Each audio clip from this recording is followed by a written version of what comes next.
Football is back. Football is back. NFL football is back.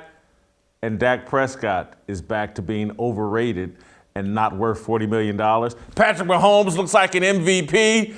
Football is back. Thank God. I've missed you. I've missed you. I've missed you. And I didn't lose any money gambling this weekend. But there's always next weekend. I got some football takes on a Monday.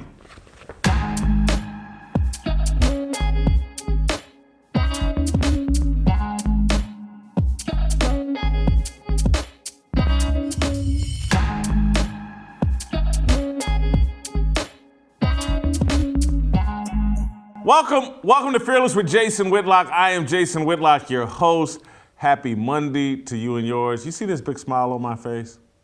It's not just because of what I said at the open about football being back, although that's a big reason why, because the NFL action was pretty amazing, I have to admit. And look, I've been sour at the NFL and their players for a long time, but I got to admit, those games yesterday kept me on the edge of my seat. But the real reason for my smile, what an incredible weekend I had. A road trip to Dallas and got to hang with my man, Tony Evans. Got to meet Dr. Tony Evans, one of the great ministers working today. Got to visit his church Sunday morning and then got back here in time to binge on football. So it was a fantastic weekend. Family, football, and faith. Faith, family, football. It was awesome. An awesome weekend. So I'm re-energized and excited about today. Capped off my Sunday of football gluttony, watching House of the Dragon again. So we will talk about that. We will have a review of House of the Dragon with the three lovely ladies, Jason's Angels, Jill Savage, Tiffany Odom, and Lauren Chen. Will be here to talk some House of the Dragon. Should I call them Jason's Angel, or will that get me in trouble? Anyway, the ladies will be here to talk House of the Dragon. I may ask Steve Kim to stick around and talk some House of the Dragon with us. Steve Kim's going to be here very shortly to talk football. I'm not going to let Steve Kim force in his college football takes, and I know he's got a bunch of them. I'm sure he wants to talk about Scott Frost. I'm sure he wants to talk about the Miami Hurricanes. I'm sure he wants to talk about all that college football stuff. We're talking NFL. And so let me start the fire where Dak Prescott left off. The Dak Prescott pity party kicked off Sunday night. Shortly after it became obvious the Cowboys would struggle to score on the Buccaneers, in the nightcap of the NFL's opening Sunday, Prescott's Cowboys managed a single field goal in a 19-3 loss to Tampa Bay. Tom Brady versus America's team was supposed to be the Top Gun Maverick of the football weekend. Instead, it was a snooze fest, largely because Dak can't fly at Brady's altitude even for short stretches. Dallas's $40 million a year quarterback is worth half as much as Brady, but is paid twice as much as the seven-time Super Bowl champion. At age 45 and entering his 23rd season, Brady charged the Buccaneers $15 million this season for his services. Brady has always played for less money than he's worth because he's always prioritized winning above salary. Brady is self-aware. The 199th pick of the 2000 draft, Brady has never forgotten he needs to be surrounded by a high talent level to win games. He left New England because Bill Belichick wouldn't buy him the talent he needed to excel. Tampa has and will. Dak Prescott, on the other hand, he's going to regret forcing Jerry Jones to give him a $160 million contract a year ago. The big contract comes with big expectations and a lack of sympathy. Sunday night, when Dak jogged off the field after injuring his thumb, Cowboys fans booed their quarterback, and a couple of people tossed their trash at the seventh-year player. Prescott is no longer the Mississippi State underdog, the fourth-round pick who unseated Tony Romo in 2016. Prescott is an overpaid, average quarterback who doesn't mask the deficiencies of his teammates or coaches. There's nothing special about Dak Prescott. He's a very poor man's Tom Brady who is being paid like he's Lamar Jackson or Josh Allen. No one in Dallas really cares that Mike McCarthy is a bad head coach, or that Jerry Jones is a mediocre general manager, or that Dallas's offensive line and receiving core are suspect. No one cares that Dallas offensive coordinator Kellen Moore is unproven and perhaps in over his head. Prescott is one of the 10 highest paid quarterbacks in the NFL. He's supposed to mask problems, not accentuate them. Last night, Prescott exaggerated Dallas's problems. The guy's inaccurate. He completed less than half of his passes. His arm strength isn't exceptional. He's not a dynamic runner. He's Tom Brady without Tom Brady's intangibles. Brady's number one intangible, self-awareness. Being married to a filthy rich supermodel, Gisele Bundchen, at least for now, makes it easier for Brady to compromise on his NFL contract. I get that. But at some point, a quarterback like Prescott needed to figure out an extra $5 to $10 million a year wasn't going to be worth the raised expectations. Cowboys fans wouldn't be booing Prescott if he was the 15th highest paid QB rather than the 8th. Prescott isn't Lamar Jackson. I actually believe it would be easier to win a Super Bowl with Prescott than Jackson. Prescott is a pocket quarterback. Jackson is a dual threat improviser. Over the long haul, football rewards the pocket passer more than the scrambler. Having said that, Jackson's value to the Ravens far exceeds Prescott's value to Dallas. Jackson is an elite runner who can win games without elite receivers and an elite play caller or even an elite offensive line. Same can be said for Josh Allen. Josh Allen's got as many or more rushing touchdowns than even Lamar Jackson. Dak's not one of those guys. He's just not. You don't pay someone that can't go out and win games all by themselves. You don't pay them $40 million a year, and those guys shouldn't want it if you can't win games. Tom Brady knows exactly who he is, and that's why he's never been overpaid one season in his career. Anyway, let me go back to Dak. And let me finish my point about Lamar Jackson.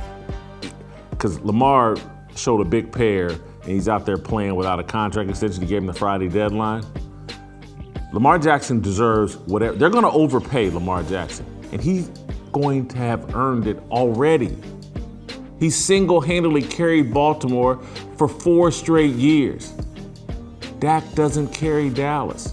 He makes the ride smooth when the Cowboys have the necessary pieces to roll. Dallas doesn't have the necessary pieces. Last night's thumb injury is the luckiest break Dak caught against Tampa. He's going to miss the next 6 to 8 games. He has an excuse for a poor season. The Cowboys will fire Mike McCarthy at some point this season.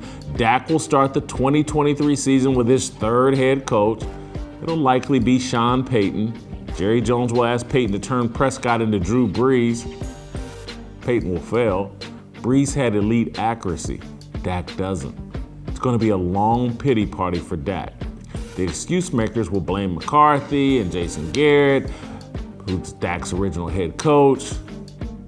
They're going to play the race card very soon. They might have even done it today, who knows. But the race card will be played eventually for Dak Prescott. He won't ask for it, but the media will just jump in and say, it's racism. Cowboys should have surrounded him with this or that, and they would have if it was a white quarterback, if it was Tony Romo, if it was this, it was that, it was this. The only reason why they're booing, the Dallas fans are booing Dak Prescott is because he's black. Greed and ego. That's what undermined Dak Prescott. His greed and ego and his agent's greed and ego. Todd France, I said it at the time. This is not 2020 hindsight. I said it the entire time. Don't pay Dak. Don't give him too much money. Once those expectations elevate, it's going to elevate for his teammates. It's going to elevate for the fan base. And the next thing you know, he's going to be sitting on a bunch of money and be miserable. and be in the frying pan. And there's some of you out there that are, well, at least he got the money. You always get the money. It don't matter. Them Dallas fan people in Texas is one of the most racist states in the country. If they had such and such, Cam Newton should be their quarterback. None of that is going to fix the hell Dak is about to experience now that all the burden is on him and he can't meet those expectations. Dak Prescott's a nice guy. Dak Prescott is a great guy. He just is getting paid too much money for his limited amount of talent. So I got a bunch more football takes, but I just want to start there, bring in the Korean Cosell. It's always fun to start the first Monday of the NFL season talking Cowboys and talking Dak Prescott. Dak Prescott was miserable last night. Steve, I'm sure you agree with me that Dak was terrible, and he deserved those boos, and those boos were rather predictable. And this whole thing, they threw trash at him or whatever. The race card's going to get played, but this is the price of admission when you're getting paid $40 million a year. Well, to be fair to Dakary Prescott, here's the issue. To play behind that current offensive line, you have to be fearless. But with that said, I don't disagree. And you were with Pastor Tony Evans, right, this past weekend? You guys should have said a prayer for the Cowboys. They have no shot. In fact, I have a theory.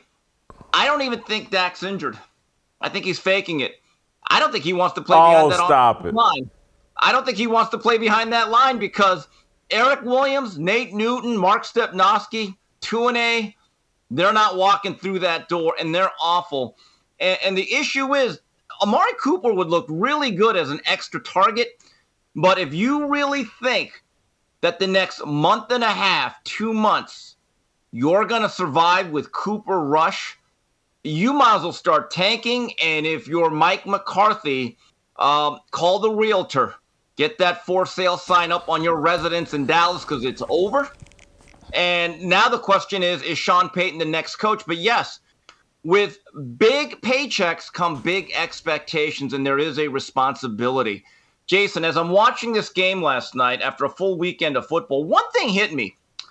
This was not Tom Brady's greatest game, but as he's consistently chipping away and making it work, think about this. I mentioned how bad the Dallas offensive line is, especially without their all-pro left tackle Tyron Smith. You know what's funny? First 5 days of the Buccaneer training camp, they lost at least 2 starters. I mean, and I'm thinking to myself, wait a minute, so what's the difference here? Look, does Brady have more weapons like a young Julio Jones who suddenly found the fountain of youth? But his ability to tie it together and to understand, look, not everything is perfect. We're a little bit weakened in the offensive line, but I'm going to make this work. And I've said this before, and I'll say it again. Nobody takes a dime and a nickel and makes it $1 like Tom Brady. And you don't think this guy's going through stuff? I mean, he already knows when he goes back home, he's going to sleep on the couch. And I'm thinking that's the difference. Dak, even when he was in that game, he was not making a dime and a nickel $1. In fact, it looked like 2 pesos. It's sad. Sad. Korean Cosell. Yes. We just heard your fire starter. You went all over the map. You covered a potpourri of issues, a buffet of issues. Yes. We're going to start calling this Fearless with the Korean Cosell and Jason Whitlock. That come with a raise? Call my agent. He's got a promotion. Could you do me a favor? I just want to talk about Dak for right now. Yeah. Just for right now. We're going to get to all that other stuff. It's not. You act like I haven't shared the game plan with you. We're going to talk all those. We're going to get into Brady and Gisele and all that other stuff. You don't have to spit it all out at one time, but I get it. I can't control you. This is the problem. You're a diva. You've turned into the biggest diva on this show, Cosell, and deservedly so. I can't replace you. And so I can't control you. We got going? We got the Ditka McMahon thing. You call one play, I change it at the line. That's what's going on here. I see that. I see that. It sounded like if I was listening closely to that buffet of ideas you threw out there. Did I hear some excuse making for Dak Prescott in that? I Hold on. thought I heard some excuse. The guy was inaccurate, Steve. It wasn't. You can't blame that on the offensive line. He was What? in it. He was throwing behind people. He was throwing over people's heads. He completed like 50% of his passes. Jason, That wasn't the on the Korean receivers. spell, I just call it like I see it. And the bottom line is this: is Dak Prescott at the elite level of accuracy like an Aaron Rodgers or a Mahomes? No. Absolutely right. There's never been an argument, and it supports your argument that he should not have been in this current tax bracket. Do not disagree. But last night, that offensive line, that looked like the first day of training camp. If they couldn't protect, they couldn't run block very well, although Zeke had a decent game statistically, but he was taken out early. But when you get hit that many times, it's only human that it's going to affect your game. Jason, we have to be fair about this. Can two things be true? Yes. Is Dak Prescott truly one of the upper crust elite quarterbacks? No. But last night, that offensive line was terrible in every way. Both can be true, Whitlock. Come on. Yes, but I just want you to understand something. We didn't do a fire starter on the offensive line. We did it on Dak. And no one cares about the offensive line. No one can name either. Zach Martin is about the only guy on that offensive line anybody can name at this point. No one cares about. And at that price, name me Lamar Jackson's offensive line. Name me Josh Allen's offensive line. When you're getting paid that kind of money, no one cares. Aaron Rodgers was missing some of his offensive line. Didn't play all that well yesterday. But again, no one's going to make a bunch of excuses for Aaron Rodgers. You can't, at that tax bracket, there's no excuses for Dak. He's not a guy that masks the deficiencies, and every team has deficiencies for the most part. If you want to be like Tom Brady and take a little less money and build a better team around you, you'll have less to complain about. I do not disagree. I'm actually agreeing with you, but look, that offensive line may have been the worst unit I saw all of Sunday. Now, with that said, you mentioned something, and it was the elephant in the room. Dak's contract situation, there were certain people in the media that made it a racial issue, as if somehow black quarterbacks post-Warren Moon have not been getting paid. I did not understand that. Look, the days of Doug Williams as an upper-level athletic talent getting more or less money than backups are over. Every quarterback now that's above average is going to get paid, but you're right. I do wonder, did Dak Prescott understand that the more he takes, the less he has to work around him? And I actually think that is the ultimate strength of Tom Brady, is understanding the big picture. That if I take $5 to $10 million less than my true market value, that's a third receiver. That could be keeping my starting guard. That could be an edge rusher that helps me win a game or two and makes it easier in the playoffs. You're right. There's a big picture thought, but this almost became like this cultural issue of get Dak paid, as if somehow he was going to be relegated to being the 45th most highest paid quarterback, and that was simply never the case, Jason.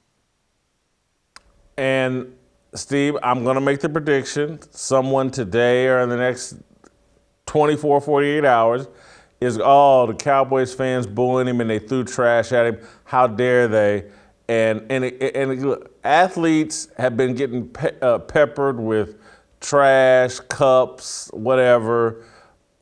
You know why they call it rotten tomatoes? Because actors used to get hit with rotten tomatoes if the performance was no good.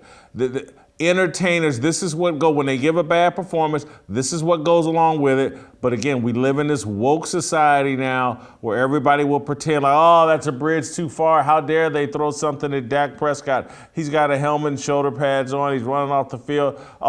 They could have put his eye out. They could have hurt his. Give me a break. This is. You know what, Jason? Jason? I'm not saying. Anyway, go ahead. Go ahead. Fortunately for Dak, those fans were as inaccurate as he was last night. No harm, no foul. He's good. Just don't do it. By the way, as a fan, I would never throw a beer or anything I bought at the stadium at a player. Have you seen those prices? No, couldn't be me. I'm Korean. We save all our money. Trust me. Speaking of prices, you just reminded me. Let me take care of a little business, and then we'll come back and do an approval rating on Dak. You just reminded me of somebody that's got great prices. Have you ever had a friend who is naturally talented at things? They just pick up a sport, hobby, or thing and immediately become good at it. They make it look easy. If you don't have that friend, it's you. and we all secretly despise you. The good news is, no matter who you are, you can make great food look easy with Good Ranchers. They source the highest quality meat in America, and when I say highest quality, I mean it, and more importantly, they can prove it. Each piece of meat is from real American farms and hand cut and trimmed by real American workers. They only source from farms that meet their standards of excellence, which means it's pasture raised, no antibiotics ever, no added hormones. Good Ranchers is so confident in the quality, they sell that they have 100% satisfaction guaranteed on every box they ship to you. Plus, you can use my code FEARLESS to get free shipping and $30 off on your first order. Trust me when I tell you, the only thing as good as their meat is their in-house customer service team. This is America's best meat and seafood sold by some of America's best people. They've won big awards like Best Food Subscription and being part of the Inc. 5000 list of America's fastest growing companies, but their mission is still the same, bringing everyone to the table to share in the best of what makes life good. If you want the best, then go with Good Ranchers. Visit goodranchers.com/fearless to save on American meat delivered. The other thing about Good Ranchers, you can lock in your subscription. That's why I was talking about the price. You can lock in your price with your subscription, and it won't change on you. Be a good, fearless soldier. Feed your soldiers. Feed the people in your army. Good Ranchers, because they support me, you, and us. All right, now let's do the approval rating on Dak.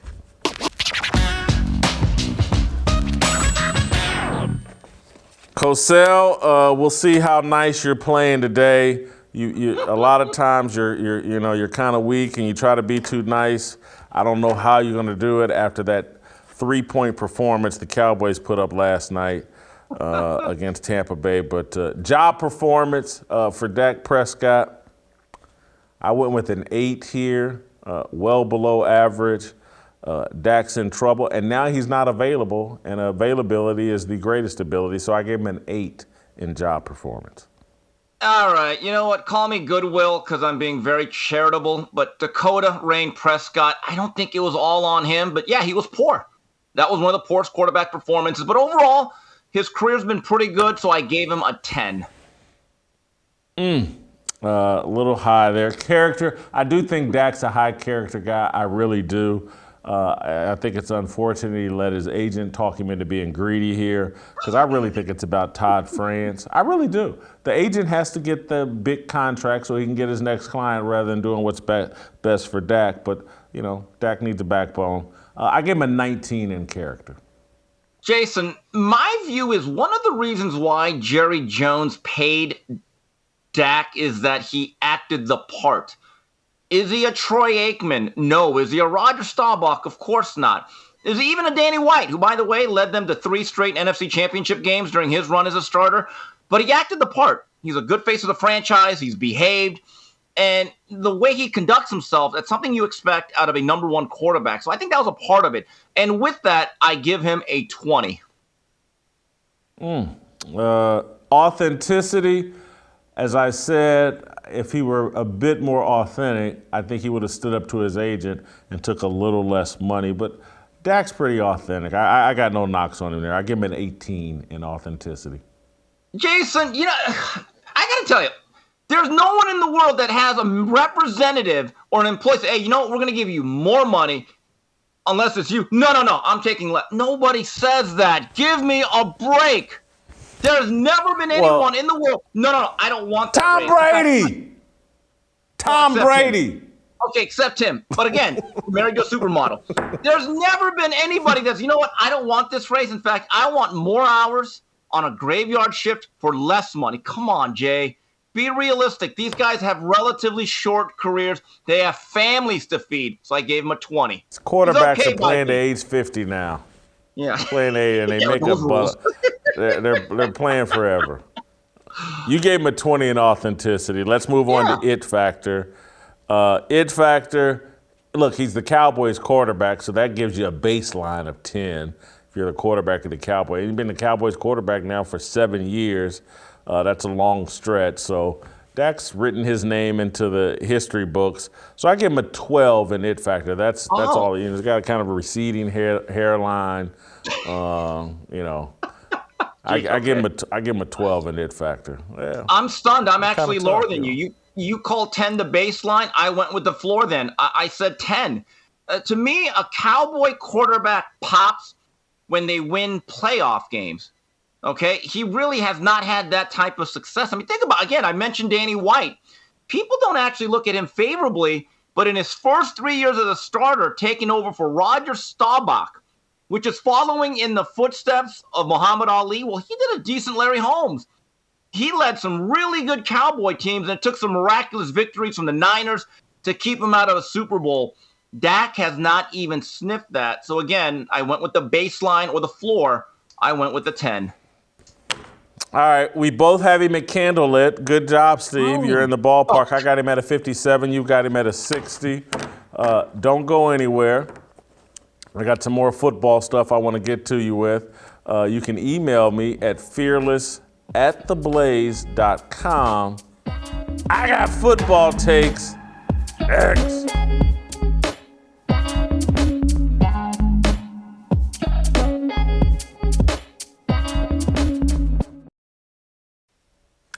All right, welcome back.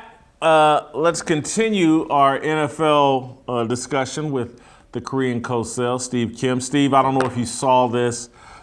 Jason Brown, I don't know if you remember the coach for Last Chance U, had quite the breakdown on Kyler Murray, the Arizona quarterback who got paid like $46 million a year this offseason. I'm not a big fan of short quarterbacks. The guy gets a huge contract extension after just 3 years. He's someone that tails off, generally speaking, at the end of the season because he's too small for the NFL. Questions about his work ethic. They tried to install a clause in his contract about independent film study. And Jason Brown, if you guys remember him, the very profane coach from Last Chance U, went on TikTok and broke down at least one play where he was calling Kyler Murray out for his poor decision-making, inability to read things at the line of scrimmage. Arizona got blasted by my Kansas City Chiefs. Anyway, let's take a look at Jason Brown's breakdown of Kyler Murray. This is why they put in this film study f***ing contract. First of all, you're in a nub side, dead side, reduced X receiver. So he's reduced, okay? So bottom line is he has no hot. But he don't even know where the hot is. So anyway, let's just say this is the hot. Here we go. There's a safety down, covering the corner. The corner's coming. We have no hot because it's coming from this side over. So guess what we do in protection if we're good enough at the quarterback position? We tell this receiver, you stay, stay, stay. Now you block this guy blitzing, and then you make your progression here. But he doesn't even look down here and has no clue what's happening. And this is coaching again. Quarterback play. You don't know what's going on. Third down, and you take a sack and have to punt it? You paid him how much? Jason Brown campaigning for an analyst job somewhere. That was pretty good stuff. I can't say it's 1,000% accurate. I'm sure we'll hear somebody from Arizona say, he don't even know what he's talking about. That's not what was supposed to happen. The offensive tackle was supposed to do this or that. But it sounded pretty good to me, and it's the kind of criticism that goes along with getting paid $46 million and for publicly complaining about that clause in the contract attached to film study. I think it's fair criticism. I think people are going to criticize Jason Brown. But anyway, fair, unwarranted criticism. Your thoughts? Well, first of all, as it relates to Jason Brown, is the Blaze hiring? But anyway, look, the reality is this. Going all the way to high school football, to any level of college, to the professional level, the same principles always exist in football. So I will trust Jason Brown. And by the way, I've heard a million quarterbacks say when it's a play side or face side blitz, you're responsible for seeing it and getting rid of it. And let's go back a couple months ago when we talked about this, Jason, when Murray signed this deal. The fact that they even had, and they being the Cardinals, had to put in this clause that, hey, when you go home, you just can't play Warcraft or Space Invaders for 8 hours. That's a red flag. I'm going to tell you this right now, Mr. Whitlock. If I have to put that clause for my quarterback that I'm going to give $40, $50 million to, that's not my quarterback. I'm just telling you right then, that should have been a signal. Let's move on. And as for the Cardinals, it's actually funny that you bring this up about the league catching up to them. If you go back to Cliff Kingsbury's career as a head coach at Texas Tech, there's actually a stat. In every season, their effectiveness as a team and as an offense, the first 6-7 games is very good. Falls apart in the second half. So teams begin to catch up to that system. I think that's a real thing because there's just too much data that really suggests that early on, Kingsbury can scheme things up, a lot of speed. It's difficult to defend. But over time, as the league starts to see what you're doing, the league eventually catches up at a certain point. So as it relates to the Cardinals, boy, that was alarming. They got absolutely blown off the field from the first quarter on. Let me say this and we'll move on. Kyler Murray, the biggest impediment to his career is the mainstream corporate media that will cape for him, will cover up for him. Any criticism of him will be defined as racism, and that's the biggest impediment to Kyler Murray and a lot of the black quarterbacks. It's one of the reasons why I love Lamar Jackson so much is because he's not into excuses. No one cares, just work harder. That's been his mantra. It's one of the reasons why he's had success and continues to have success. But when I look at Cam Newton, when I look at Kyler Murray, when I even look, and Dak Prescott is, I think, a rock solid guy. But that little cocoon that the corporate media, the woke media tries to put these black quarterbacks in eventually cripples them, and is probably going to cripple Kyler Murray. All right, let's move on. Aaron Rodgers and the Green Bay Packers had a very interesting day. They came into the game with some injuries to their offensive line. No Devontae Adams, no really premier number one wide receiver. Aaron Rodgers, how concerned, scale of 1 to 10, what's your level of concern for Aaron Rodgers this season? Okay, so throughout the day, I'm watching games and I'm taking copious notes on this new device here called the index card. Call me Korean Dr. Z, Paul Zimmerman. And as I'm watching the Packers, I just said this, Aaron, don't relax. I would PANIC. My level of concern is 20. They're bad. And it all started with that go route to that rookie, Christian Watson. He just absolutely, he didn't even drop it. To drop the ball, you got to at least have a chance to catch it and touch it. It was unbelievable. And it was a symbolism for the whole day that Jordy Nelson ain't walking through that door. James Jones ain't walking through that. Where's Greg Jennings? Does he have a few out routes left in him? And one of their better drives that they had, I thought was really interesting, that they threw like 3 swing passes to A.J. Dillon and Jones. And I'm thinking to myself, this is sad that this has gotten to a point that Aaron Rodgers, one of the great arm talents we have ever seen, is now reduced to check down Charlie. And you could read his facial expression and you could read his body language. I think he knows life without Devontae Adams is going to be very difficult. But let me put some of this on Aaron Rodgers. When a veteran quarterback either goes to a new team or has a new set of receivers, you hear it all the time, Jason, that they invite him out or they have their own practice. He flies out the guys and says, let's do some throwing. I'm going to nurture you guys. I'm going to babysit you guys. I'm going to coach you through this. I don't ever hear that with Aaron. Aaron's just kind of doing his own thing. going on these resorts, going up into the Himalayas, trying new medicines. I just don't see those football things from Aaron Rodgers like other guys. So some of this has to be placed on him. I'm going to defend Aaron Rodgers while defending your take. Not going to disagree with it. But this is an organization that foolishly drafted Jordan Love. They have the most talented quarterback in the NFL in a league where quarterbacks are now playing into their 40s, and they waste a pick on Jordan Love when they could have been getting Aaron Rodgers the help that he needed. I blame this on the organization. And this will sound like, well, he's contradicting. I thought Aaron Rodgers, there's these quarterbacks that can carry a team even when they don't have things around him. Same standard as Dak Prescott. Aaron Rodgers has 4 MVP trophies. He's Aaron Rodgers, has won a Super Bowl. Aaron Rodgers is a proven commodity. He needs pieces, some pieces around him to work with. This is on the organization. Why they would draft a Jordan Love with a first-round pick a couple years ago, everybody needs to be fired over that decision. All right, so the bottom line is this. We'll wrap it up on that. So he wouldn't take the vaccine, but he really needs a booster outside. Got it. There you go. Exactly. That's exactly what needs to happen. All right, look, the Patriots always have problems in Miami. I think they went down to Miami early trying to acclimate themselves to the hot weather.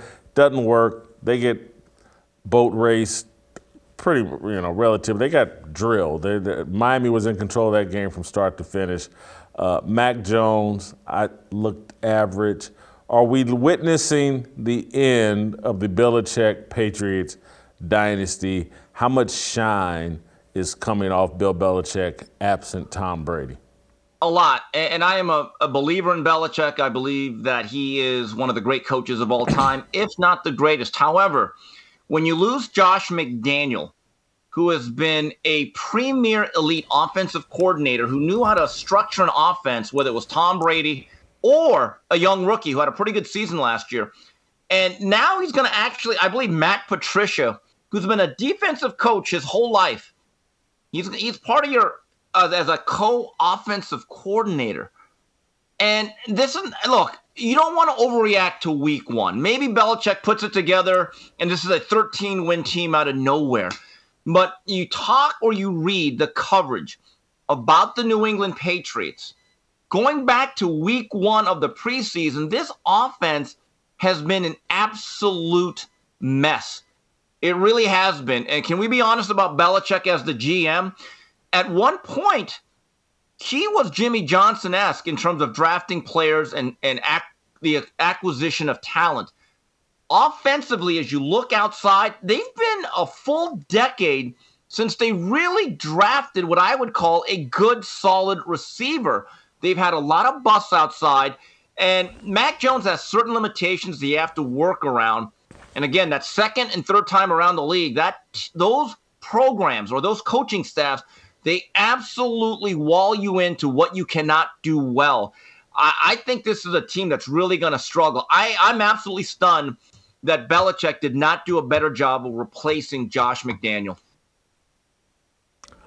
I'm not surprised that maybe some shine is coming off Bill Belichick, and it does not in any way diminish what he accomplished.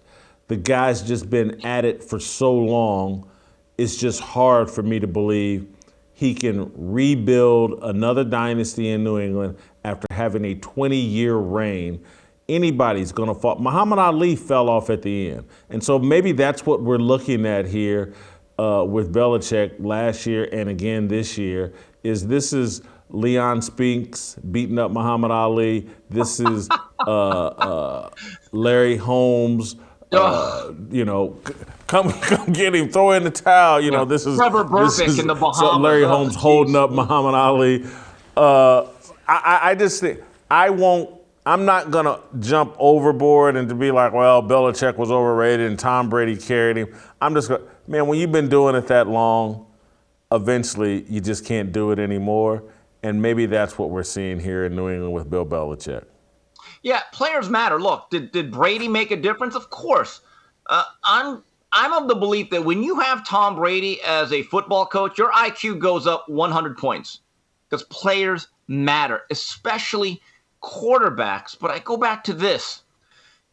When I didn't know that Matt Patricia was going to be part of the play calling process. And I'm thinking, wait a minute. First of all, the guy called defensive plays. That's how he got the Detroit job. Okay, and then I look back at his run at Detroit. They weren't exactly putting up great offensive numbers. I just don't understand the thought process of hiring a career-long defensive coach to run your offense to replace Josh McDaniel. It just makes no sense. Well, I don't think they were that good offensively last year with Josh McDaniels, but you're right. I don't think they improved things replacing him with Matt Patricia. I want to move on to two interesting quarterbacks in the AFC that struggled. Joe Burrow and Derek Carr threw three interceptions, I believe, apiece yesterday. Both lose. I thought it looked like at the end Cincinnati was going to pull it out against the Pittsburgh Steelers. They get an extra point block. Game goes to overtime. They end up losing. Derek Carr loses to the Chargers, which is kind of predictable. Although, didn't Stephen A. Smith predict? Did he predict the Raiders were going to score the most points or the Chargers were going to score the most points? I can't remember, but the Raiders end up losing to the Chargers. Who you more concerned about, Joe Burrow or Derek Carr? Believe it or not, Burrow. And I'll tell you why. That offensive line in Cincinnati doesn't look any better. And I am a big advocate of Burrow. I thought his 2019 in LSU may have been one of the three greatest seasons I've ever seen in college football. However, let's look back at their Super Bowl run in the playoffs. The Titans gave that game away, specifically Ryan Tannehill. And there aren't a lot of games where a quarterback gets hit or sacked 9 times and you win the game. I think that's what happened in the first round.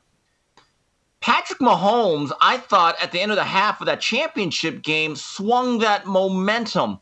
The Bengals won a lot of close games in the playoffs. I thought they were a couple of years ahead of schedule. And just looking at that overall game that was coached and prepared by Zach Taylor, Mario Cristobal at Miami has a great phrase. There are no little things, they all matter. A thing is a thing. And looking at that team, when you get kicks blocked, you can't protect the football. You don't block well up front. You commit dumb penalties. I'll be frank, and again, it's a 17-week marathon. We all overreact in week 1. But I'm going to ask you this, Jason. Didn't the Bengals look like a team that either is going to have a Super Bowl loss hangover or one that's going to come back down to earth? They look like a team that's going to come back down to earth because you're right. They got away with murder last year with that offensive line and all the hits that Joe Burrow took. And look, when a young quarterback, particularly a young quarterback, takes too many hits early in his career, it has a lasting impact. Joe Burrow plays with a swagger, and that's part of his gimmick shtick, part of his intangibles that he brings to the table. It's hard to play with a swagger when you're getting up off the ground too many times in the NFL. And so the offensive line not looking improved is very concerning for me. I can't believe we're in agreement here. I'm more concerned with Joe Burrow than I am Derek Carr. And that's because, one, the expectations for Joe Burrow a bit higher than Derek Carr. Derek Carr has the excuse, not that Joe Burrow's in an easy division, but he's in the AFC North. They got Lamar Jackson in that division, but the AFC West is loaded with quarterbacks, including Russell Wilson, who we'll see tonight, and Justin Herbert, who they just lost to, and Patrick Mahomes. I'm more concerned about Joe Burrow. We're in agreement there. Let's move on to probably my favorite question today. More impressive, Bills or the Chiefs, Patrick Mahomes or Josh Allen? Oh, you mean that elite guy from Wyoming? You mean this year's future MVP, Josh? Well, it's not even a perfect game. But led by offensive coordinator Ken Dorsey, boy, there's going to be some big things happening in Buffalo. That was a thorough whipping the Buffalo Bills gave to the defending Super Bowl champions. That game wasn't even as close as the score indicated. Josh Allen, the only thing I do not like, Jason, he still takes too many hits. For a quarterback to be that physical, who can throw like that, I think it's unnecessary. And that's the only concern that I have is he's going to get banged out and there could be a physical erosion. But I believe the Bills were the most impressive team of week one to go into the home of the world champions and just stifle them in every single way. And they actually left meat on the bone offensively. Boy, this is a team that if they do not get to the Super Bowl, short of a rash of injuries, it'll feel like a huge disappointment. And the great thing about the Bills, they're one of the few teams in the National Football League. They have true depth at the defensive line. They come in waves, and if you get behind them, they could just start to pin their ear back with loads of pass rushers. This is a complete football team, Jason. Steve, I totally agree with you. I mean, to think that the Buffalo Bills overcame the loss of Tyreek Hill to Miami and still looked at, that's right. It's the Chiefs who lost arguably the best wide receiver in football and still came out and kicked Arizona's butt. Patrick Mahomes still came out and looked like the best quarterback in the NFL. Steve, I believe there's one team that lost the fastest man in football and replaced him and came out and looked just as impressive. Patrick Mahomes and the Chiefs were the most impressive team this weekend. Wait a minute. We just spent a segment ripping Kyler Murray and the soft Cardinals. I'm sorry, who you play matters. Look, this is not an indictment on Patrick Mahomes. He's no worse than the second best player. In fact, he'll be the second or third or first best player for the next 9 to 10 years. But overall, Matt Stafford looked like a corpse on Thursday. Matt Stafford looked like a corpse with a dead arm on Thursday. Just because the Rams are the defending Super Bowl champion doesn't mean they're any good this year. They lost OBJ. Their offensive line, they lost Andrew Whitworth. You're looking at the Rams on paper. I don't think the Rams are going to be that good this year. The Chiefs and what they just did. Tyreek Hill, we don't even know his name. And no one even cares about Tyreek Hill this morning in Kansas City because Patrick Mahomes, Andy Reid, and all the guys that got to replace Tyreek Hill, it's business as usual in Kansas City. The same OBJ you just ripped to shreds every week. And suddenly, now he's prime Henry Ellard. I am so glad I'm here to check you on this. You're double talking worse than Stephen A. Smith. One team's going to score more points. The other one's going to win. Jay, you can't have it both ways. Either OBJ is a distraction and a washed-up guy, or he's an all-pro. Which is it? Stephen A. Whitlock. Well, it just depends on which argument I want to make. I want to keep it moving. Two quarterbacks in the NFC East had very interesting days, very interesting outcomes. Carson Wentz and the Washington Commanders knock off Jacksonville, wins those 4 TDs. Jalen Hurts leads a huge romp for the Philadelphia Eagles. Who's going to have a better season, Carson Wentz or Jalen Hurts? All right, I used to be a big fan, but now it's Carson Wentz. Some of the stuff he does, that's exactly what he makes me do, Wentz. Jalen Hurts, I was not a believer as a long-time starting quarterback. I'm beginning to believe, and for one reason. It was the Lions, Steve. It was the Lions. Lions. Team Continue. Grit. Hey, I love Dan Campbell. Best HBO character this side of Damon. But, look, other players can elevate others. I have a question for the Tennessee Titans. What was the rush to get rid of A.J. Brown? He looks like he's going to be dynamic, and he's been a great pro. And I think he's fairly young. I did not understand that, but looking at that Eagles offense, and Sirianni seems to be a really bright offensive coach, I'm becoming more and more a Hurts guy, believe it or not. I would not have said that 2 years ago, but I just call it like I see it. I kind of like what's going over there in the city of brotherly love. Again, A.J. Brown, that's the key. I'm going to be a wimp, and I asked this question, and I don't want to answer because I need more information. One team played the Lions, the other played the Jaguars. Right, the Jaguars. Carson Wentz. The Jags. Yeah. Carson Wentz threw a couple of picks. I'm a Carson Wentz guy, though, because when he was a rookie, I fell in love, made a big deal, and want him to be the guy. If there was a gun to my head, I'm gonna go Carson. I like both of these guys. Jalen Hurts, I was saying, one day could be president of the United States. So all the intangibles for both of these guys are tremendous. But if I had to, I just think Carson Wentz is a better passer than Jalen Hurts, and I think that's going to be rewarded at some point. So I'm going to say Carson Wentz has a better season. Jason, if you go back to Wentz, had a pretty good rookie year. His second year, he was trending towards the MVP. People forget how good he was. And it was that fateful day when the Rams were still playing at the Coliseum. I'll never forget it.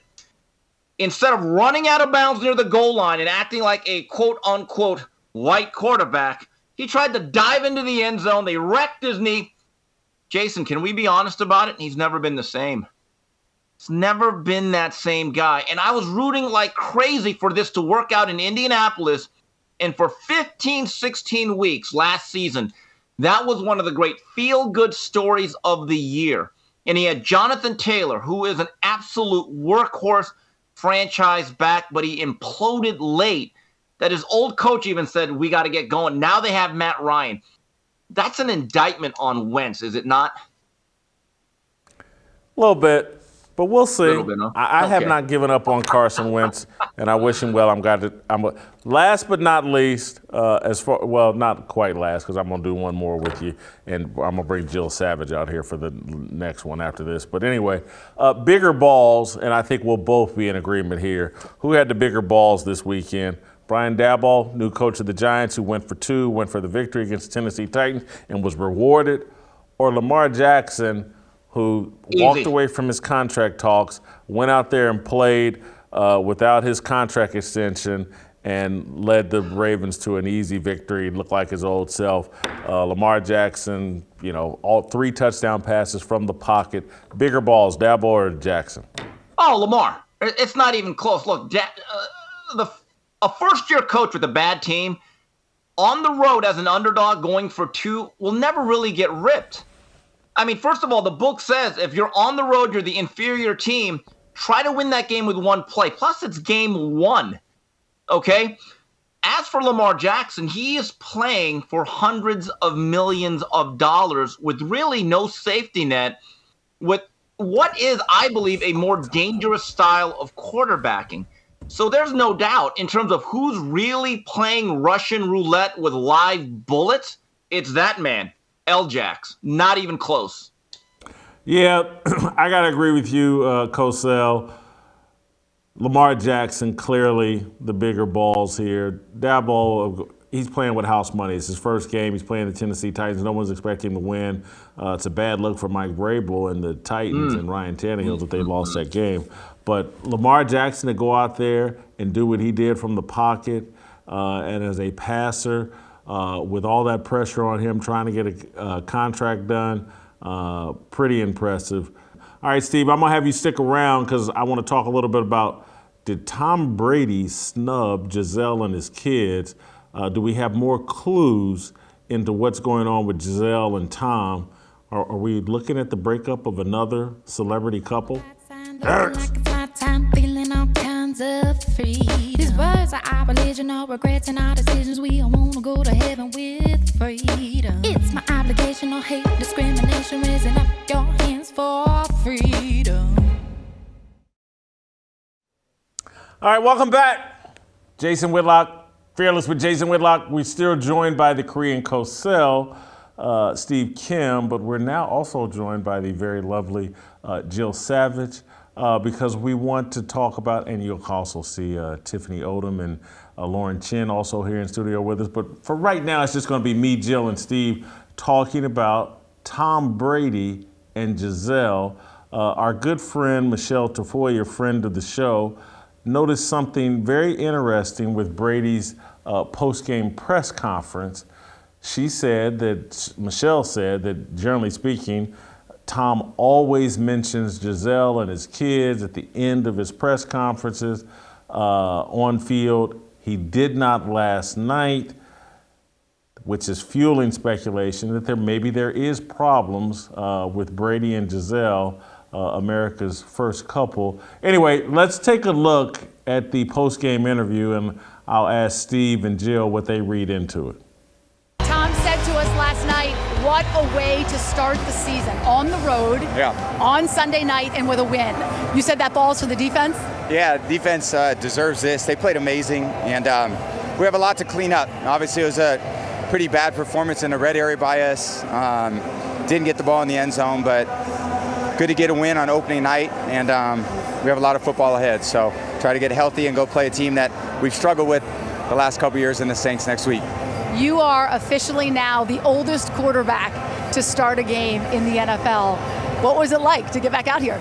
I've been one of the oldest guys for a long time, so it was fun to be out here playing with my teammates and just enjoying the game, enjoying being out here. And we had a good week of practice, and it showed up tonight. And we played against a good team, but we obviously can play better too. You said you're 45, you got a lot of stuff going on. Everybody ran away with that quote. What is it like? What does it mean for you to get back to football after the off season that you had? Yeah, I've always played a game for my team, my teammates, and organization. So just being around them is something I always enjoy, and it keeps me very grounded, very humble. I feel like just one of the guys. So not many places where I can go where I just feel like one of the guys, but the locker room is definitely one of those places. And you're entering your 23rd season here. After all your accomplishments, is there something that you have left to prove? Well, I think we all do. I think every time you take the field, you got something to prove. Nothing's promised in this game. It's a violent game. You got to prepare every week. You can't take anything for granted. So, it's a long, hard season. This is one game down on the road, which is a good win, but still a lot of football left, and it's no time to reminisce about anything. I'm not in that mood. I'm out here to do a job, and I could do a better job than I did tonight. I threw a pretty bad interception, so I got to clean some things up myself. Well, thanks, Tom, and congratulations on the win. Thank you. Appreciate it. Have fun. See you guys. Thank you. Have fun, see you guys, thank you, are his final words. Michelle Tafoya tweeted out last night, almost without fail, Tom Brady would end a post-game interview with me by saying goodnight to his children and saying hello to his beautiful wife. Not tonight. I wish Tom the best in every aspect of his life. Something or nothing, Jill, ladies first. Something or nothing. You read anything into this? Well, kudos to Melissa Stark for going out there and asking Tom Brady like 12 post-game questions, because usually you don't get that many in a post-game interview, but she went right for it. I do think that there's something to this, because we saw the 11 days where Tom, he was away from the Bucs and everybody was speculating, what does this mean, right? He wanted the vacation with his family down in the Bahamas, apparently. I think that was something that he promised Gisele in the unretirement is kind of what people are making this out to be. So, but to me, when you look at that, and he's like, oh, the locker room, this is the place where I can be with the guys. This is the only place that I can be me. And it feels like she needs me to let me be me and do one more season with the guys. Because when you saw Tom in the retirement at first, it's like, okay, we all thought that he was going to have like maybe one more year, and the fact that it didn't take that long to come out of retirement felt like he never wanted to go into it in the first place. And then they're not living together right now. She took the kids down to like Costa Rica, apparently. So I'm thinking that there's something into this, but kudos to Tom Brady, because he's the closest thing to Benjamin Button that we have on this planet. That was my other takeaways. He does look younger. Steve Kim, something or nothing? This is interesting. I want to know one thing from Mr. Brady. Are you sleeping next to her? Are you sleeping on the couch? Or is it hotel, motel, Holiday Inn? That is the question here. Okay? And if they are getting a divorce, I just hope Tom gets a really good alimony settlement and gets what's coming to him. He's put a lot into that marriage. But with that said, I'm going to backtrack a little bit and agree with you, Jason. Something you said last week. She should have never retired if he wasn't fully in on it. Because once you give something to a relationship, like a retirement, and then you take it back, I could see where Gisele gets a little bit angry. But it's obvious to me, and I think Jill touched on it, And this is interesting. For him, his man cave is a football locker room. I mean, think about that. And so there's no doubt. I really believe when you marry a guy like Tom Brady, you're also marrying football. That is, I don't know if that's the mistress, but that's the other part of the relationship where it's not completely monogamous. So, look, Gisele, you have it pretty good. Stop acting like you're the soccer mom, loading up all the kids in your minivan by yourself. That's not the case. Plus, you get to be married to Tom Brady. Suck it up, be disciplined, live with it. Jeez, sick of it. Tom Brady, he seems like a pretty good family man. If you take out his engagement previously with Bridget Moynihan, if you just skip over that whole thing, when he married Gisele and the baby and the side baby or once, the extra once baby. he became married to Gisele, he became a really good family man, and he would talk about his parents all the time, post game, and saying how important that relationship was to him, how important his family was to him. So this is kind of surprising to see the rift between them because it was made to be such a public big deal to him before. Guys, one last thing. Go ahead, Steve. Go ahead. The fact that Tom Brady, I've seen footage of this. When he goes on vacation, wherever he goes, he doesn't just pack a football. He literally brings a helmet and a shoulder pads when he's throwing to simulate a game. If that wasn't a signal that you married a football player, you are just blind. Gisele knew what she was getting into. I hear you, and I can't believe, Jill. It almost sounds like you're siding with Tom Brady. I don't think that I'm siding with Tom, but is this a surprise to anyone that Tom wants to play football? Like he's saying on vacation, this is what you're doing. Okay, but Tom also wanted to be married, right? And that they probably took some vows in front of God. I think right. There's some, and so I think she has a right. And keep him. I like Tom Brady. Love what he represents as a football player, but I'm just not on Team Tom on this. He told this woman he was retiring. Everybody has they see a light at the end of the tunnel and they set expectations based on that. Okay, he's done 22 years of football. This is it. Now it's going to be me, Tom, and these kids. And she's pissed off and disappointed. I'm speculating. And to me, Tom Brady, he looks real selfish. He ran Bruce Arians out of a job because he wanted things his way in Tampa Bay. Now he wants things his way with his wife when she clearly has a different set of expectations that I think she's entitled to. I'm just not on Team Tom here at all. I'm not on. I see exactly what you're saying, and we've both been in sports for a very long time, and we know a lot of athletes and their relationships. It's surprising to me that you're surprised by this, honestly, because of all of the marriages that we see in sports. And if you're a coach, if you're a player, football in a lot of those relationships has come first. I'm not sitting here surprised. Are athletes and people super successful? Do they tend to be selfish and narcissistic? Yes. That's what we're seeing here from Tom Brady, and that's why I'm on Team Gisele. All right. Jason, let me just make one last point here. If you actually look at the NFL season, it's the shortest season of all the major professional sports, right? Basically, Labor Day weekend all the way till February, really late January. Then you get the rest of the offseason. It's not even like baseball where you go on these 2-week road trips. NBA similar, NHL similar. And the National Football League, a lot of these players get to sleep in their own bed 5 days a week prior to the game. And they have months off. They go to a training camp. They go to a mini camp. But for the most part, they get to be there. I don't look. If Tom wants to play football, let him play football. This is what he does. This is what he's defined by. This is not what he does. This is who he is. And look, do I think he made a tactical error by announcing his retirement in the first place? Yes. But Gisele has a good life. I'm sorry. This is not like that beleaguered wife married to Willie Loman. Let's be honest about this. Come on. She has it pretty good, even now. You know, I'm not done with you. I'm done talking about this because you're starting to irritate me. I want to get to House of the Dragon. No, I'm not. I'm going to get your take on House of the Dragon, but let's play our little House of the Dragon intro.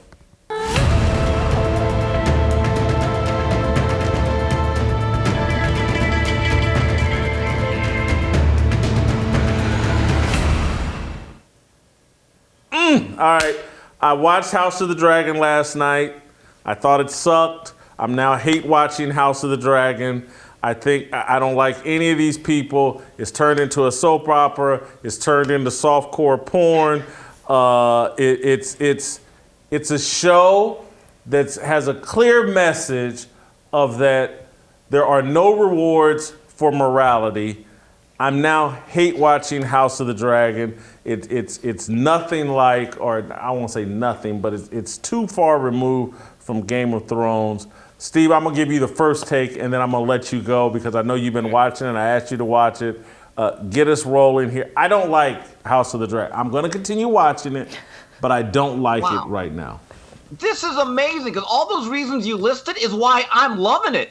And Damon, the House of the Damon, this guy is dominating the show.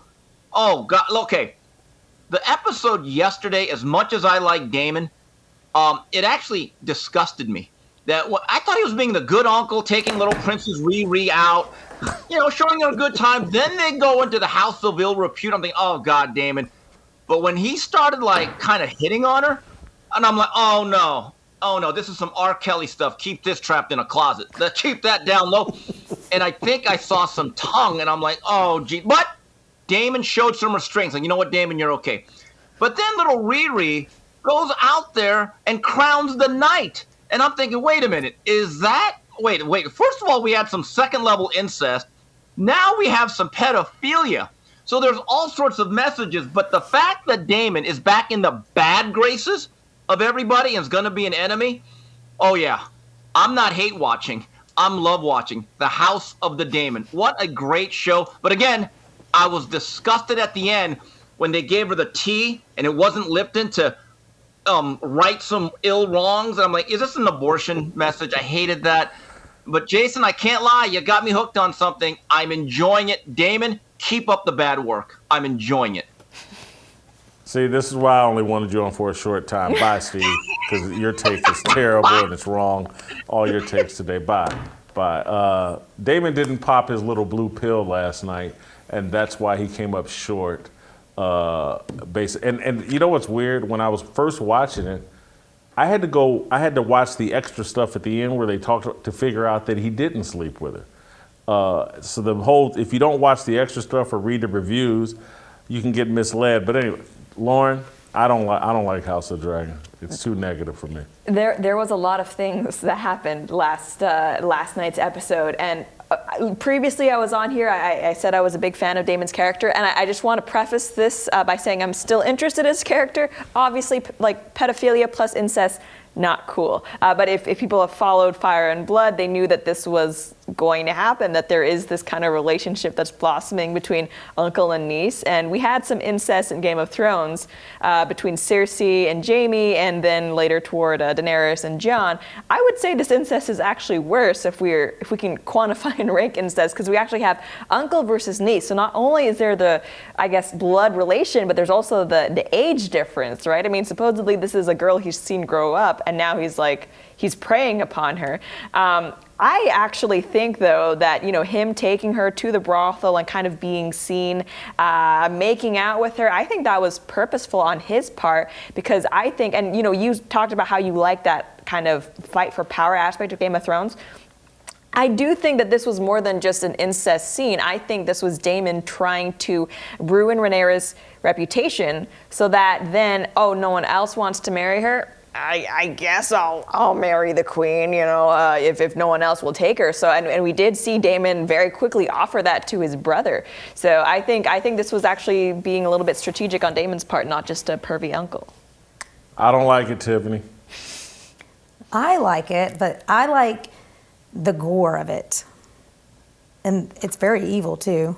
But and you like I don't know, I like scary movies and weird stuff. So not this episode, but the episode before that we didn't talk on. Yeah. I really loved it. I loved when the dragon came in and Damon was flying on it, and the guy's like, Prince, and the dragon just smashed him, and I was like, oh my God, that was so awesome. But and then I also love how graphic the crabs are. I think it's all the outdoor stuff. This is a hunter and a fisher. Oh, wait a minute. My favorite people to part kill. was when she came in after killing that hog with all the blood on her. And I loved that. And she showed all those men. She was like, even though the knight killed the hog, but he gave her credit. All right, we're watching for different reasons. She's watching to see people kill. Jill, I don't like the show anymore. I can see why you don't like the show, but I'm still intrigued, and it's different than Game of Thrones, but we have to look at it for what it is, because they're going and covering so much time so quickly in this series, where Game of Thrones, we had way more character development, but now we jump from, no children to, here's this baby that's now 2 and 3 years old for Aegon, and you just see the development so quickly, and we don't get to know the ins and outs of the characters before they make giant leaps forward in the plot line. And I think that has some underlying effects as a viewer trying to get to know these characters, but also very disgusting with the incest. And when you look at not only the uncle, but she says, the king says that she is going to marry the sea snake's son. She said in the post show that is technically her cousin as well. Yeah, but that's like a second cousin. Listen, does that even count as incest? I mean, to be true to the Targaryen bloodlines, we are still going to make you marry a relative of some kind. Yeah. I'm going to jump off both of y'all's points, and it's going to get even deeper on why I don't like the show. You sort of mentioned lack of character development. And you mentioned that, hey, perhaps Damon's trying to ruin her reputation, which is a good thought. But they need to make this clear.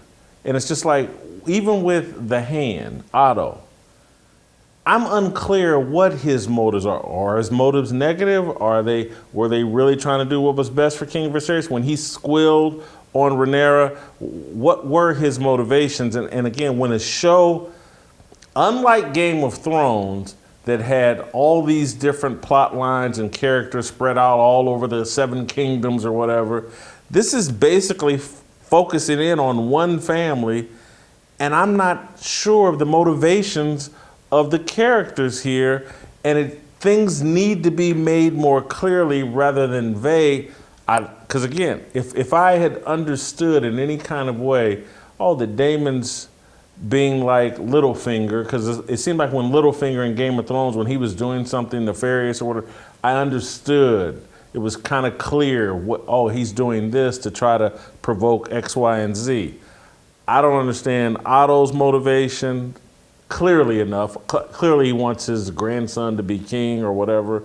But I can't really tell if he was trying to screw over the king or even Rhaenyra by telling on her. And everybody's motivation, there just doesn't, I just don't care about any of these people. And for me, someone that has never shied away from nudity in TV shows or whatever, but they spent 20 minutes on that brothel stuff, and they portrayed everything so over the top. Allison's life is miserable. She's having sex with some old man who's got sores all over himself, but Rhaenyra's out having the time of her life. She's out at the strip clubs and kicking it, and comes home and she's having great sex with some guy. First, and it's been a long time, and I know I'm old, but the first time you have sex, it doesn't look like a scene from a movie. And so here this little 17, 18-year-old girl, first time she's having sex, she knows exactly what she's doing. Well, she had the experience from the brothel, right? Clearly she was paying attention. She took mental notes and went home, and then she had to get all that armor off, which is, sign of the times. It takes a little bit longer to think this through. Which I told you she was going to get with that night. I did. I told you. I agree. I mean, it makes sense, but it sounds like, according to my cousin who's read all the books, she's going to be a big whore, and so she's going to bang everybody. She may bang Christian and David. She may fly to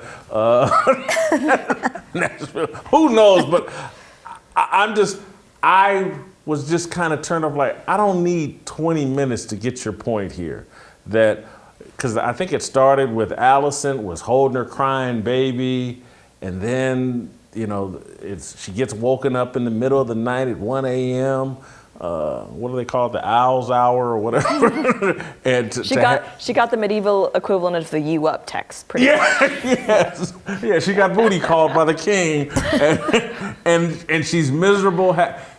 Everything just seems over the top. Marriage is terrible. Women have it horrible. Life would be better if they were all men. Renard's the happiest we've ever seen her on the show. Someone mistook her for a boy. He thought I was a boy. And so the messaging and just the unlikableness of the characters is just turning me off.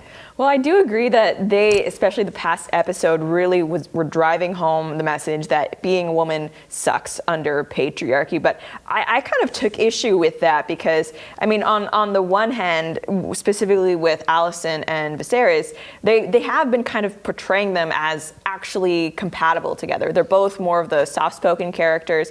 They seem to get along. And so I was like, okay, that's nice that worked out. But they're also still in that one scene where he's just on top of her and she's clearly not having a good time, portraying it as like this terrible thing that she is a queen who has children and is married to someone who, for the time, she seems to actually have a good relationship with. So it's like, hang on a second, is this, you're like, they're trying to push the message that Allison's life is terrible. It doesn't seem that terrible. I mean, we were talking about this last time we discussed the show. There are probably male soldiers dying all the time. I'm with regard to the relationship that Allison's in, it doesn't seem like she has the worst life in all of Westeros, especially when we just saw how many soldiers die on the crab feeder thing.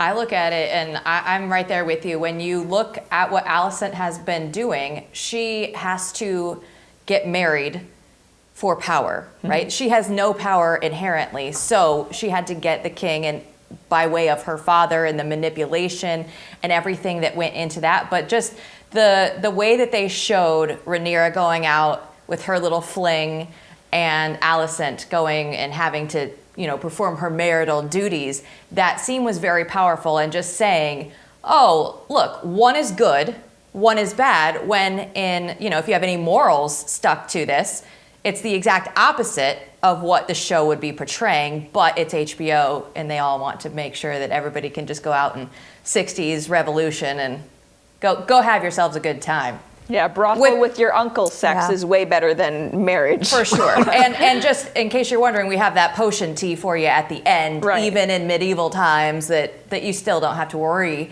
about being stuck with a baby, quote unquote. I'm going to ask a very inappropriate question. Because I don't know the answer to it, but I'm asking everybody to be real. If you could go back to medieval times, and you're 17 years old or whatever these Allison is supposed to be, is being married to the king, at whatever age the king is it really that miserable in that time you're married to the king? That's the thing. I wouldn't think so. I mean, I would, like, Allison, she's got kids, married, again, queen, gets to see her dad all the time. I don't know. Doesn't have to worry about being raped, beaten over the head. Yeah, that's a good life. But I'd hate to be married to that old man, though. But you might be married to an old man either way. But you get, right? Regular people might have old men that they're like, hey, by the way, we need some cattle over here. In the world now? Yeah. Yeah, and that's the thing, like, Viserys, he's a weak king, but I don't think he's bad to Allison. Again, age King different, Joffrey. whatever. Yeah, exactly. That's right. Yeah, and I don't, and maybe you've read the books. Is there a point to this disease that seems to be ravaging him other than? Not that I remember, but in the books they do say that the Iron Throne will kill an unfit king, kind of thing. So I don't know if that's what they're trying to, because I mean, I don't want to get into spoilers for the show. It's sort of hard to talk about, but this isn't like him being cut on the throne isn't something that I remember being a big deal in Blood and Fire. Yeah, I can't, other than last night I was like, okay, well the swords and everything is just to show like Allison has the worst life. She's got this diseased king that she's having, I don't know why they just didn't give him herpes. Just leave it at that. But again, I can't. I just find it. And the New York Times article called it a soap opera, and I thought that was accurate. And Game of Thrones didn't feel like a soap opera to me. It felt bigger than that. But this feels like All My Children set to medieval. Do y'all even know who All My Children is? Yes. Set to medieval time. That was my favorite soap opera as a kid. And so there's no sense of humor with this show. That was the other thing I was thinking last night. I was like, man, they need the imp. Yeah, we need a Tyrion Lannister fast in this show. Who comes on the scene and makes you smile? No one. Anytime I saw the imp, I had a little something funny was going to happen or something fun was going to happen. It's all dark and evil, all of it. And we like that? Well, I told you I like the gore. Yes. I didn't say the evil. I guess that's evil, but I like gore. I don't know. Well, something that may change your opinion of the show is that we were talking before we started filming that this next episode is going to be the last episode where we have the younger actresses for Rhaenyra and Alicent, because then there's going to be, we've been having small time jumps, there's going to be an even bigger time jump. And so obviously we know that the show is going to be about a Targaryen civil war. So maybe after that bigger time jump, we're going to be focusing less on sleeping, gossip, brothel stuff, and more on actual power struggle. There's going to be actual battles, and it'll be a little bit more macro. Because I agree with what you're saying. This seems a lot more just like interpersonal drama with teenage girls than Game of Thrones ever was. It's going to hook Jason back in. They're supposed to cover all the years, right? Is it 172 years in this one season? Like it's going to cover. No, I don't think within this one season, but that's something we don't know. Is like how.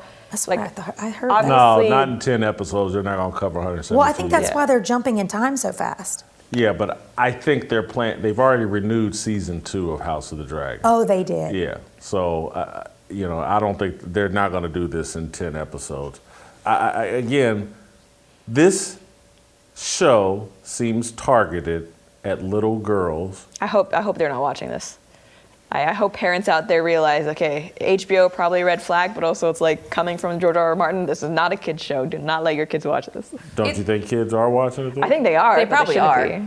And I do look at it, and for me, when you look at the feminist aspect, it's really strange because they try and portray feminism as like the good thing, but when you look at the show itself and what is happening right now, the women are not coming out on top. And it feels like mixed messages, not just that clear Rhaenyra is going to go out and be, the perfect person. And I would write it differently if I was trying to get a strict feminist message across. They are still trying to get feminism across. I think they're just doing it very poorly for what they would perceive as. No, they're strengthening their argument. They're the feminist argument. They're saying that like men are scum. Men have set up a world that exploits young girls and women, and that's why we have what we have today. This was all plotted 1,000 years ago or 1,500 years ago or whenever, and I think it's directed at young girls, and because when they do this time jump, what they've planted the seed for, to me, and this is because I haven't read the books, but Rhaenyra and Alicent will probably be despicable human beings as adults.